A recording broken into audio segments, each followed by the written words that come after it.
নমস্কাৰ বন্ধু বান্ধৱীসকল স্বাগতম জনাইছো মোৰ অসমীয়া ইউটিউব চেনেল আছামিজ জিজ্ঞাসালৈ বন্ধুসকল আপোনালোকৰ বাবে এটি খবৰ আছে ৰেলৱে অফিচিয়েল নটিফিকেশন বৰ্তমানলৈকে আহি পাইছে CN01 2019 আৰু এই নটিফিকেশনৰ ভিতৰত NTPC ৰ অৰ্থাৎ নন টেকনিক্যাল পপুলাৰ কেটেগৰীৰ ভিতৰত 12 পাছ আৰু গ্ৰেজুৱেট বিলাকৰ কাৰণে প্ৰায় ৩৫,০০০ তকৈ অধিক পদ খালি আছে আৰু এইটো হৈছে সম্পূৰ্ণ অফিচিয়েল নটিফিকেশন অৰ্থাৎ ৰেলৱে ৰিকুৱাৰমেন্ট বৰ্ডৰ পৰা দিয়া অফিচিয়েল নটিফিকেশন তো বলক নটিফিকেশনখনলৈ চাও অলপ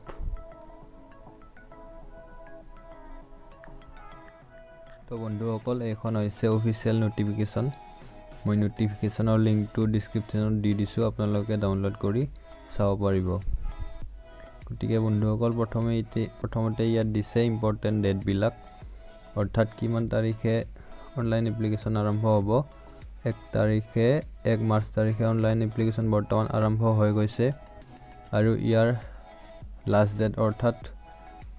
ক্লোজিং ডেট হৈছে 31 মাৰ্চ অৰ্থাৎ মাৰ্চ এই মাহৰ 1 তাৰিখত তাৰ পিছত আপোনালোকক দিয়া আছে online net banking credit card debit কাৰ্ডৰ শেষ অৰ্থাৎ অনলাইন পেমেন্ট কৰাৰ শেষ ডেট হৈছে 5 তাৰিখ আৰু SBI চালান কটাৰ শেষ ডেট হৈছে 5 এপ্ৰিল তাৰ পিছত ফাইনেল সাবমিশন অফ এপ্লিকেশন হৈছে 12 এপ্ৰিল তাৰিখ তাৰ পিছত ইয়াত দিছে first test computer base test CPT অৰ্থাৎ প্ৰথমটো স্তৰৰ পৰীক্ষা কম্পিউটাৰ বেস টেষ্টটো হ'ব প্ৰায় জুন আৰু সেপ্টেম্বৰ মাহৰ মাজভাগত গতিকে আপোনালোকে নটিফিকেশনখনত চাই ল'ব এতিয়া দিছে আন্ডাৰ গ্ৰেজুৱেট সকলৰ কাৰণে অৰ্থাৎ 12 পাছ সকলৰ কাৰণে পোষ্ট বিলাক ইয়াতে দিয়া হৈছে আৰু তেওঁলোকৰ এজ হ'ব লাগিব 18 পৰা 30 বছৰৰ ভিতৰত আৰু বিভিন্ন কেটেগৰীৰ কাৰণে এজ ৰিলেক্সেশন থাকিব প্ৰথমতে 12 পাছ সকলৰ কাৰণে আছে জুনিয়ৰ ক্লাৰ্ক কাম টাইপিষ্টত আছে 4319 টা ভ্যাকেন্সি আৰু হিয়তৰ দৰমহা হ'ব 9900 টকা তাৰ পিছত আছে একাউন্ট ক্লাৰ্ক কাম টাইপিষ্ট হিয়তৰ পোষ্ট আছে 7760 টা আৰু হিয়তৰ দৰমহা হ'ব 9900 টা তাৰ পিছত আছে জুনিয়ৰ টাইম কিপাৰত পোষ্ট আছে 17 টা অনলি আৰু হিয়তৰ দৰমহা হ'ব 19900 টকা তাৰ পিছত আছে ট্ৰেন্স ক্লাৰ্কত পোষ্ট আছে 519 টা তাৰ পিছত কমাৰ্চিয়েল কাম টিকেট ক্লাৰ্কত আছে 4940 টা অৰ্থাৎ কমাৰ্চিয়েল কাম টিকেট ক্লাৰ্কত সকলোতকৈ বেছি পোষ্ট আৰু ইয়াৰ দৰমহা 21700 টকা আৰু 12 পাছৰ টোটেল ভ্যাকেন্সি হৈছে 10628 টা তাৰ পিছত বন্ধুসকল দিছে গ্ৰেজুৱেট সকলৰ কাৰণে অৰ্থাৎ গ্ৰেজুৱেট সকলৰ কাৰণে এজ হ'ব লাগিব 18 পৰা 33 বছৰৰ ভিতৰত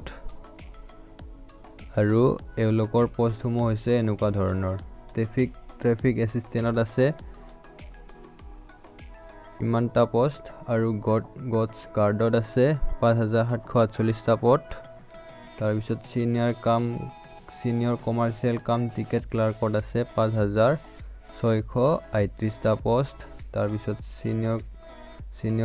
ক্লাৰ্ক কাম টাইপিষ্টত আছে 2873 টা পোষ্ট এনেকৈ সকলোতকৈ বেছি পোষ্ট আছে ষ্টেচন মাষ্টাৰত আছে 6865 টা গতিকে এনেকৈ 8টা কেটেগৰীৰ সমূহ টোটেল পোষ্ট হৈছে 24649 টা গতিকে এইখিনি হৈছে গ্ৰেজুৱেট সকলৰ কাৰণে পোষ্ট আৰু ইহঁতৰ দৰমহা বিলাক হৈছে এনেকুৱা ধৰণৰ আৰু ইয়াত ৰিজাৰ্ভেশন থাকিব বিভিন্ন কেটেগৰীৰ কাৰণে ST OBC EWS অৰ্থাৎ ইকোনমিক্যালি উইক সেকশনৰ কাৰণে যেটো ৰিজাৰ্ভেশন আছিল ইয়াতে থাকিব তাৰ পিছত আপোনালোকৰ কাৰণে কিছুমান ইনষ্ট্ৰাকচন দিয়া হৈছে অনলাইন সাবমিশন কৰাৰ আগতে যে ইয়াত কৈছে the closing date of online registration হ'ব ৰেজিষ্ট্ৰেচনৰ শেষ ডেটটো হৈছে অৰ্থাৎ লাষ্ট ডেটটো হৈছে 31 মাৰ্চ তাৰিখ তাৰ পিছত ইয়াতে দিছে candidates waiting for final result of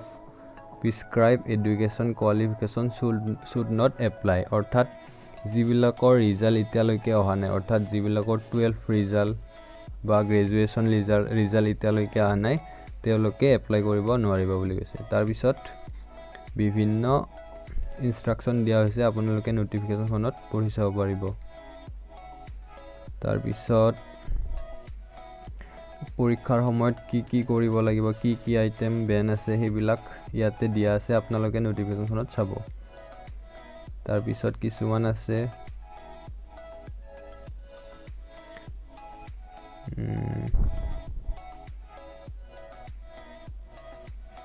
কিছুমান এজ লিমিট আছে অৰ্থাৎ এজ ৰিলেক্সেশন আছে এজ OBC সকলৰ কাৰণে 3 ইয়াৰ্স তাৰ পিছত ST সকলৰ কাৰণে 5 ইয়াৰ্স আছে এজ ৰিলেক্সেশন তাৰ পিছত এক্স সাৰ্ভিসমেন বা PWD বিলাকৰ আছে বিভিন্ন ধৰণৰ ৰিলেক্সেশন তাৰ পিছত শেষত আছে এক্সামিনেশন ফিজ জেনাৰেল ক্যাটেগৰীৰ কাৰণে 500 টকা যাৰ পৰা 400 টকা পিছত ৰিটাৰ্ণ কৰা হ'ব আৰু SC ST ৰ বাবে 250 টকা আৰু 250 টকা ৰিটাৰ্ণ কৰা হ'ব গতিকে বন্ধুসকল এইখিনি আপোনালোকে যোৱাকালিৰ পৰা অনলাইন এপ্লিকেশনৰ ডেট আৰম্ভ হৈছে আৰু ওপেন কৰি দিয়া হৈছে গতিকে আপোনালোকে এপ্লাই কৰিব পাৰিব গতিকে বন্ধুসকল যদি মোৰ ভিডিওটো চাই ভাল পালে চেনেলটো সাবস্ক্ৰাইব কৰিব লাইক কৰিব আৰু আপোনাৰ বন্ধুবৰ্গৰ সৈতে শ্বেয়াৰ কৰিব ধন্যবাদ